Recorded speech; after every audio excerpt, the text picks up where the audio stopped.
Hi everyone, I'm Pete Warden, and I'm making this video because I think it's really neat that Chrome has an entire large language model integrated with it now, but it's kind of hard to find. So I want to talk you through how you can actually try it for yourself. There's also a blog post that you'll find a link to in the description, which has all of these instructions, but I know it's also really handy to be able to just see a screencast sometimes. So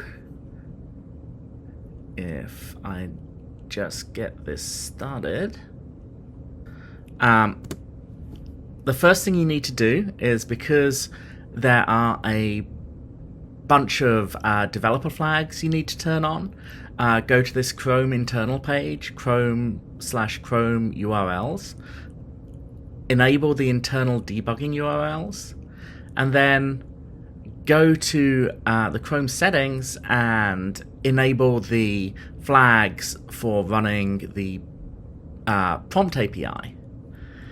Now that you've done that, there's one more step.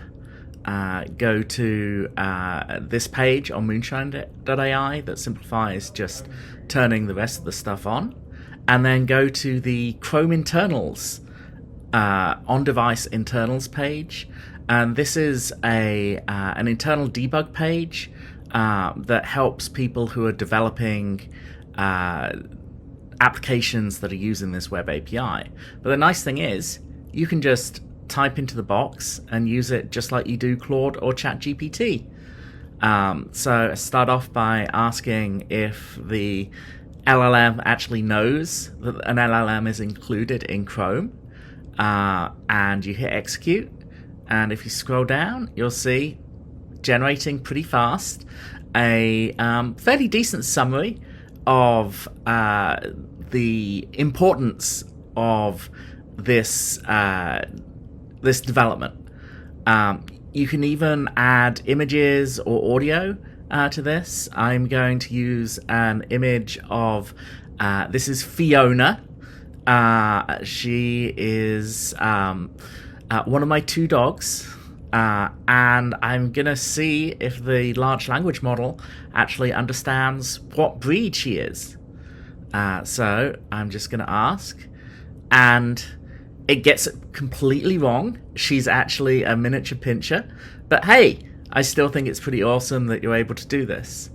I think that this is really part of a massive trend that I feel like is pretty inevitable towards so much of this stuff, this AI stuff, actually moving into free local models that you access through applications like Chrome, platforms, and through operating systems. Anyway, I hope you have fun with it, and I'm looking forward to talking even more about all of this stuff. Thanks, everyone.